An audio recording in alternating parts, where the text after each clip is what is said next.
I don't even know how to describe the clip I brought to the table this week. Okay. It's like really spiritual. So interesting. I make fun of you for like word soup stuff. Yeah. This is going to be like spiritual word soup. Okay. Even I don't understand it. Okay. All right. Let's hear watch it. The work of Dr. Benjamin Libet pushed this mystery into the realm of science. That's so funny. His experiments revealed that What's so neural funny? activity I brought for a mystery movement too. begins before a person consciously reports the intention to act. I understand. In other words, by the time you feel as though you have chosen, the brain has already prepared the action. Mm-hmm. The conscious self, which you imagine to be the decision maker behind your eyes, is not leading, it is following. Yep. The story of authorship is layered on top after the fact, as though your mind were desperately trying to preserve the illusion of control. Wow. Interesting. What feels like free will may actually be the theater of consciousness. Theater of consciousness. Okay. Hold on. What feels like free will might be the theater of consciousness. Yeah. How do you feel about that clip? Okay, so I like it. I agree with the fact, and scientifically, a little bit of insight I could give is that our body has in tune responses within our spinal cord from like the tendons and our nervous system from our touch that relays a message to our spinal cord, which makes us have jerk reactions. So like when you hit someone's knee and they kick, they have that reflex. Reflexes don't actually go up to our brain. Our spinal cord is what sends that signal. So I totally understand when it says that you make decisions before you, like your body decides to move before you think to move it. Because how do we breathe?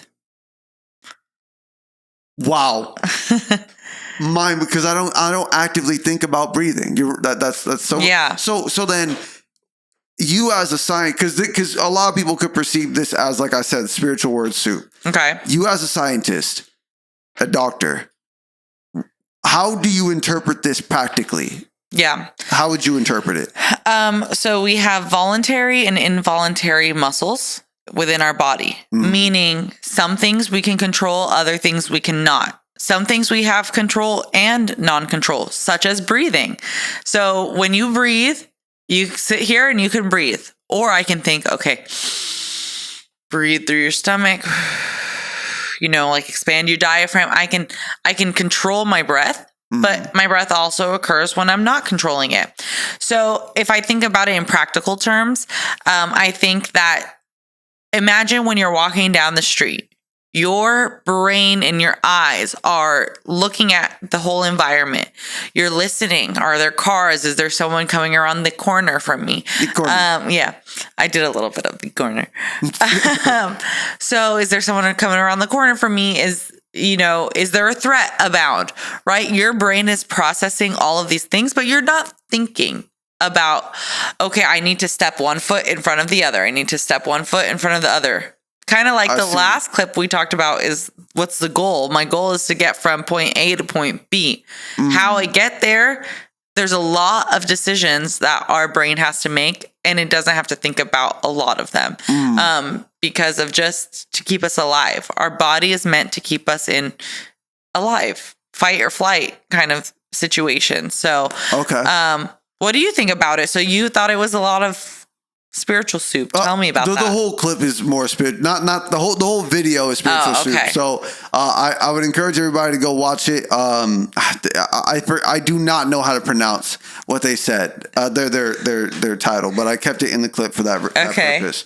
But the reason I brought it to the table this week is because I've been having a lot of trouble with eating, and I had to realize that, kind of like with my alcoholism, I had to realize that I had a problem that was bigger than me. And I feel like what this is describing is things that are bigger than you, things that are outside of yourself. It's like, hey, this was already determined. You know how people say, well, this is all a simulation? Yeah. That implies that if you're playing a video game, that your character has a brain of itself that does not know I am the one controlling it.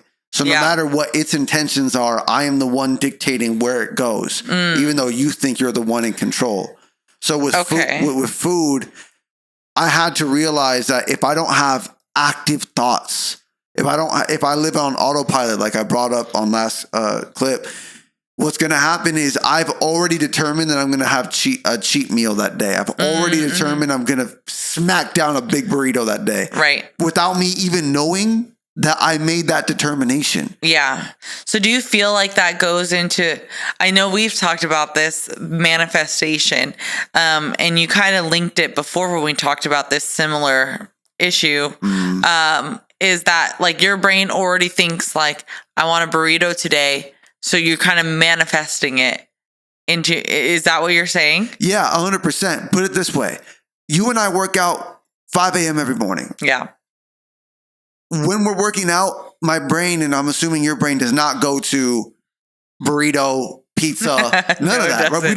We're not at 5 a.m., thankfully. Right? And then afterward, we're not even necessarily thinking that either. Right. It's not until we get out there in the world where people are not on our page, where they start, whether you know it or not, the environment is messing with your programming. It's really cool to have, it's really, we have discipline when no one else is around. Right. And then we get around people and they're like kind of rewiring you without them even intentionally doing it. Yeah. Scientifically, when you're in a controlled environment, you can control the variables, right? So your brain's not thinking, I want a burrito, until you go into an uncontrolled environment, such as the road, and you pass Del Taco, even though you didn't consciously think there's Del Taco there. Again, your brain picked it up. Right. And now 3 hours later, you're like, dang, I'm really craving a crunchy taco, So, right. I agree in the sense that there's a lot of things that, you do without thinking about it, that you don't need to. I mean, right now I move my arm to itch. I didn't think about it. Right? So a lot of the things that we're doing when we're waking up in the morning, our body starts to get adapted, right? The first couple days of waking up at 5 a.m., it's really hard. Right. And then your body starts adapting to it. And then you're like, dang, why am I waking up at 7 o'clock on a Saturday? Well, because your body is now used to it. You're not in control. So I want to pose a point for you to move the conversation forward. I want to see if you agree or disagree with this statement. Disagree. All right. I like that. I believe this is exactly why we were meant as human beings to have a partner. I think beyond procreation, I think beyond, populating the earth or repopulating, the partner will notice more things about you than you notice about yourself. Yeah. Okay. And without a partner that challenges you, you could fall into we both autopilot together. Right. You have helped me notice things about myself that maybe I knew deep down, but I wasn't ready to address. And I would like to think that's vice versa. Right. But what do you think about that statement? Yeah, I mean, I agree with you in the sense that there's things that we notice in each other that maybe the other person isn't quite noticing. I mean, if you're not standing in front of a mirror, I can't notice if there's an eyelash on my face or, like my makeup's messed up. Like, you got to be able to tell me that. So, of course, there's going to be things that I can't see in myself. Right. I mean, think about when we look at ourselves on this video later, we're like, oh my gosh, I didn't think I sounded like that. I didn't know I had those mannerisms. That's how I sit. That's how I look. Like, you don't see things in yourself until someone else kind of brings it to your attention, or you physically go and watch a video of yourself doing it. So I like the insight that you bring, that your partner is there to help challenge you and to help bring out those things that you don't see in yourself to help you grow. Yeah. So couples question now. Okay. Is there anything that I've helped you notice that you're willing to share with the audience? Is there anything that I've helped you notice about yourself that you didn't notice before or didn't want to notice before? I really think that we don't prepare for these. We don't bring each other our clips. So this is a question I wish I would have prepared for, because it's a thought-provoking question. I think that you've helped me notice that like I am a disciplined person, but there's areas where I get lackadaisical and I definitely need like a leader and someone to like, I'm a physical therapist. Working out has been a part of my life for my whole, like since I was playing sports when I was younger, all the way up till I got injured. Like, you know, you're maybe not working out super intensely when you're injured, but you're still working out. It's a part of your day-to-day routine. I enjoy the actual act of working out. I like pushing myself, challenging myself. But getting to the gym, like we had a gym membership where we were paying a lot of money for the gym. And the minute this guy stopped going, I found myself going maybe 3 times a week instead of the 6 that I was doing before. Oh, okay. I don't have to wake up this early, so I'm not going to go until later. And then you don't end up going later. Yeah. So, you helped show me that although I am disciplined and I am structured in a lot of my life, even whether I like it or not, I like working out. Like I said, I need somebody's help to, okay, tomorrow we're getting up at 5 a.m. and we're going to go do this. And we already have our exercise plan. I created the exercise plan, but you're the one who guided me to get there. So, to answer your question, like discipline stuff. Yeah. Yeah. Okay. Yeah. What about me to you? Same question. I mean, I mentioned multiple times that you've given me the space to allow me to be myself. But the thing that you really woke me up to that I feel like I knew really, really deep down, but did not have an active thought about was diminishing my worth or shrink. They call in therapy, they say shrinking yourself when you're in the room with other people. So when I grew up not feeling very worth anything until I started making jokes. And at a certain point, people get used to the jokes. So you just start making fun of yourself because people would make fun of you. So you try to beat them to the punchline. And it became a habit. Remember on the last clip, we're talking about mood becomes a personality trait. Right, it became a personality trait for me to, instead of letting other people make me feel insecure, I would own the insecurities and just put them out there in the world. Like the 8 Mile approach. If you ever watched 8 Mile by Eminem, at that last rap battle, he just starts saying, I am white. I do live in a trailer with my mom. You know what I'm saying? Yeah. Like, it's like, okay, if you take that away from them, what can they really do to you? So with that being said, you helped me realize I don't need to do that.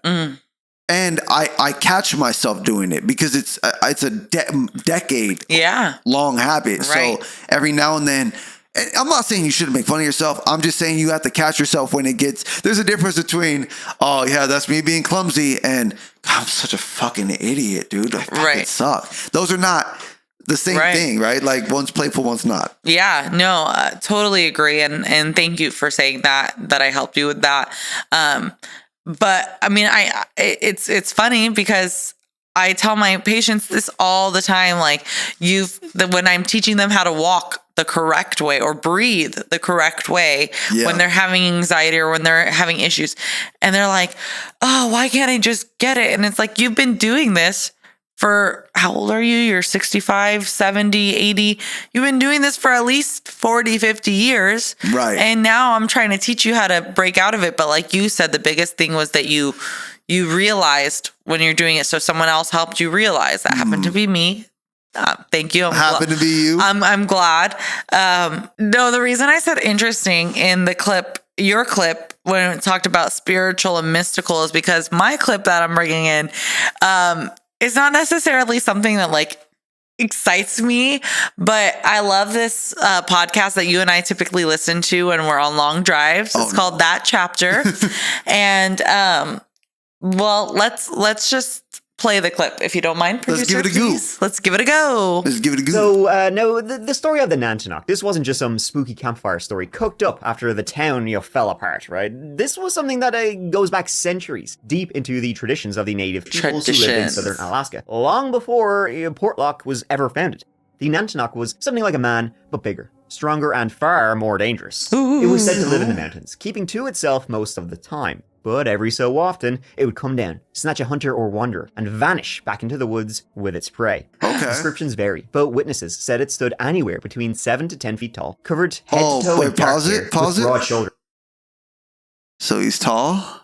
Oh my gosh. Damn. Oh man. All right, keep playing. Broad shoulders and arms that dangled almost to its knees. The face, though, wasn't fully animal. It was disturbingly human, just wrong. Too large, too twisted.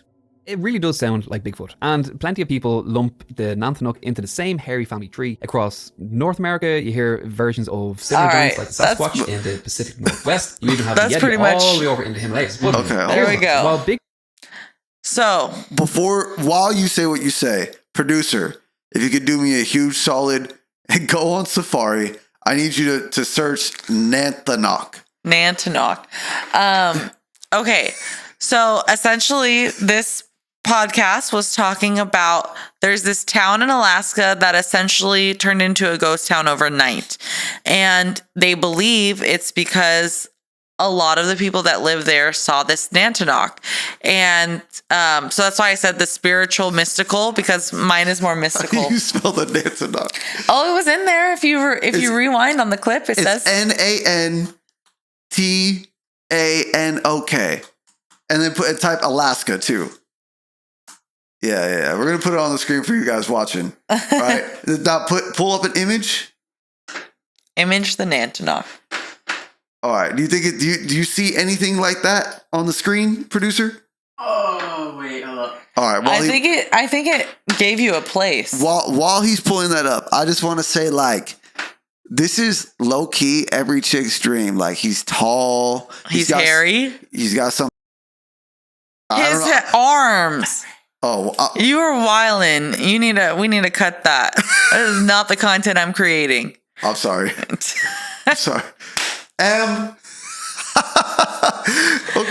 just say okay, but he's tall and he sounds like a bad boy. He's tall, dark, and handsome. Tall, dark, and handsome. He sounds like a bad boy. And he's violent.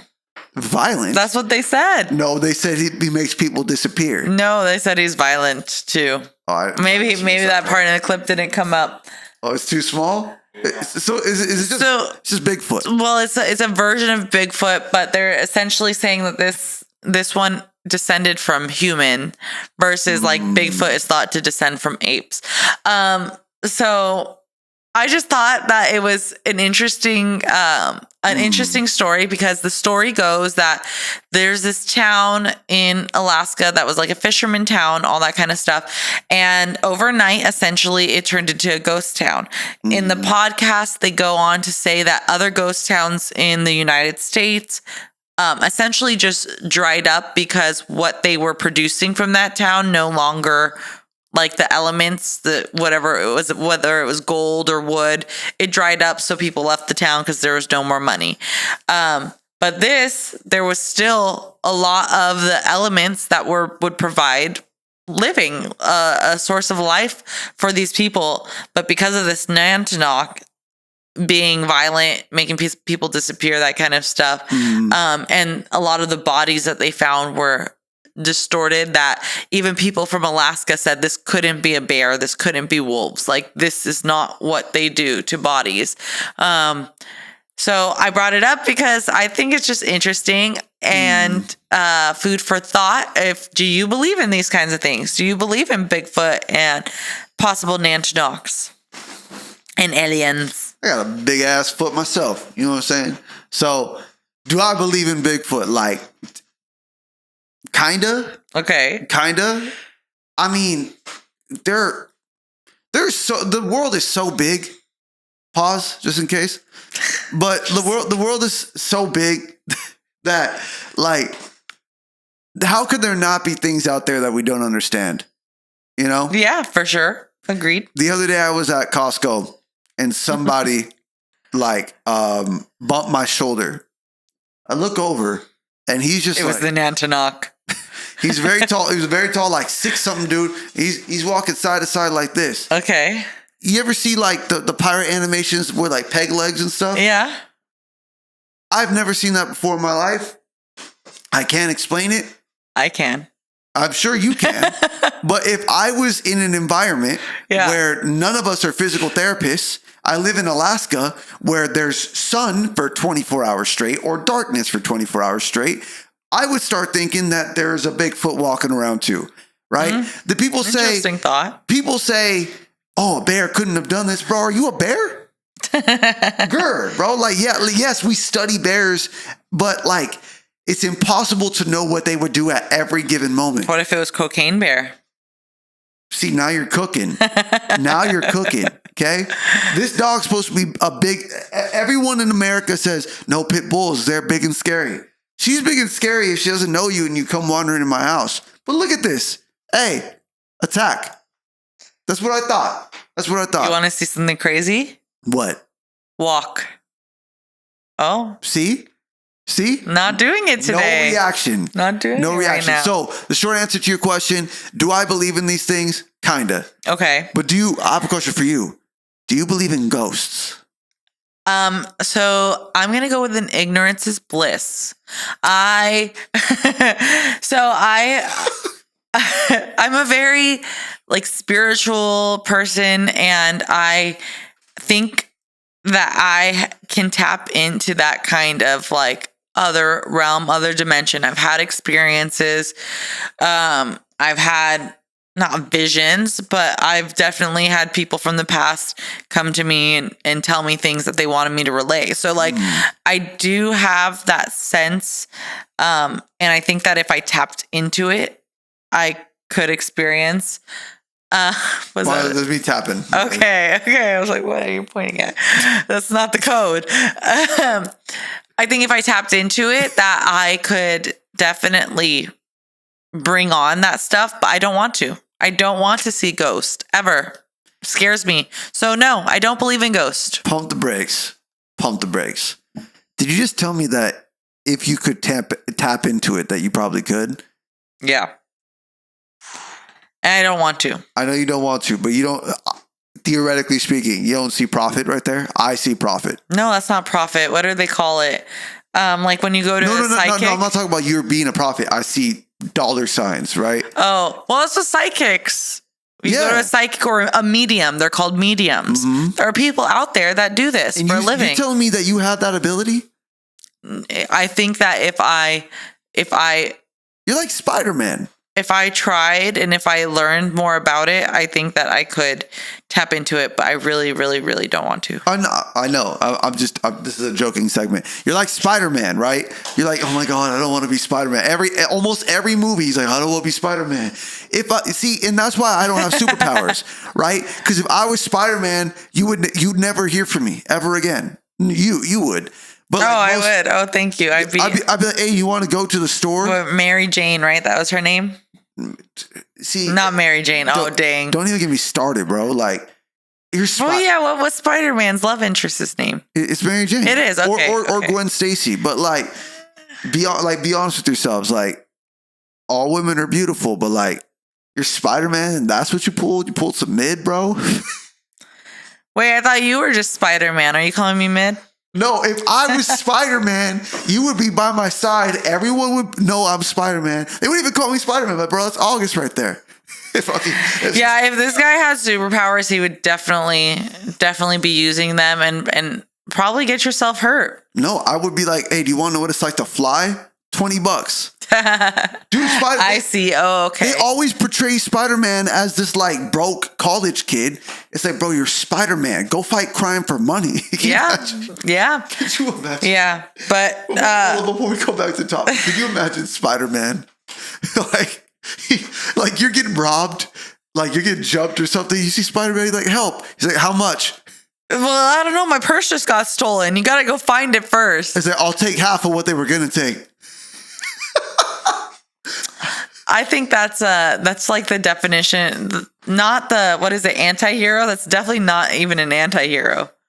It's not a hero. If Spider-Man saved you, it's a businessman. Would you appreciate if my purse was getting stolen and this guy's like, hey, I can get it for you, but it's gonna be half of whatever they were gonna take, I would be like, where's the cop? Call the police. Give me the police. My tax dollars are paying them. The tax dollars should pay Spider-Man. All right. I'll do that. Let's go back on top. Yeah. So, do you wish I was 7 foot tall? No, stop. Okay, all right. No, because there are 7 foot tall people out there in the world. If I wanted a 7 foot tall person, I would have looked for a 7 foot tall person. So you could be a medium whenever you want. You can go get a 7 foot tall guy. I didn't say I can get them. I said I would look for one. Oh, okay. Yeah. So you're not on the market for one right now. I'm not on the market. Okay, cool. Period for anything. Whew, thank God. But anyways, what do you think about these kinds of stories? Do you like these kinds of stories of old folklore? I love mysteries. Mm-hmm. I do love mysteries, but it's very easy to tell when something's just like, okay, this like a light went off one time and y'all saw a shadow, so you just want to put a name to it, or like some really like paranoia shit happened. Paranormal. There you go. Some real paranormal stuff happened that you cannot explain, and then it becomes a story. Yeah, I think with these things, like specifically this one, like there's so many people when so many people have a very similar story from different time periods, from different areas. Within like, okay, Alaska, let's say this one town, but different parts of that town are all saying the same thing. Yeah. Like to me, it's like, how do you not take that seriously? Right. And I do think that there's elusive creatures out there. Like, I mean, we don't know what the heck is in the ocean. We don't know how deep the ocean is. Granted, yes. No, explain a fly to me. Fly? Insects in general. Well, like, I didn't study those. So. I know. I meant like human beings. We get so self-centered that we're are there aliens out there? It's like, bro, have you ever put a microscope to an ant? Yeah, right. We come from the same planet, and there are like, I don't even know, like thousands of species just like us, not like sharing the same space. Yeah, no, for sure. So I mean, yeah, to that point, I mean, even though we've explored the woods, we've explored the mountains, who's to say that these things don't hide when we're exploring, or maybe there's only just a few, and so that's why they're so elusive to see. Also, crazier thought, like how we can only see certain colors of the spectrum, like we can only see certain wavelengths. Okay, yeah. So like, what if the people that see these things see different wavelengths? They're on a different spectrum. No. But your vision, like you can see. Oh, no. Wait, no, I did not. No, I did not. I didn't. Damn it. I didn't mean it like that. But like visibility, like what we can see, like some people are colorblind. Some people can hear different frequencies than other people. Dogs can hear different frequencies. So what if it's that? What if some people are just more adept to seeing these types of creatures? It's impossible that these things don't exist. To me, honestly, it's impossible. I'm not talking about specifically Sasquatch. I'm talking about like, it's impossible for other things outside of us, like other intelligent things outside of ourselves. It's impossible that they don't exist. Yeah. So I have a question to tie it up. Tie it all Lasso it. Okay. If you had to be one of the mythical creatures ever, which would it be and why? A mermaid. Easy. You should have known that. You knew that answer, didn't you? I was hoping it was more exciting. Mermaids are boring. Mermaids are so boring. Mermaids are just us, but we can breathe underwater. No, the folklore of a mermaid is that they could like. She's having a dream. Yeah, she's having a dream. Maybe of a mermaid. Maybe she's imagining what she's gonna be. Get off my lawn, mermaid. No, mermaids are they're like sirens. They're called sirens, where they're able to essentially control your mind. Okay, so all right, you just went from boring to a sketchy cat in like 2 seconds. Why do you want to control people's minds? I don't necessarily want to control people's minds. I just want to be a mermaid, but like. I was just saying they're not boring. They have other things that they could do. A mermaid's so boring. I would be an alien so fast. Well, that's boring. That's not boring. Yeah, it is. What are you going to do? Just beam people up? I'm going to go back to whatever planet they came from and see what the fuck is going on over there. So you're just traveling to a different country. All right, this has been... You're boring. This has been an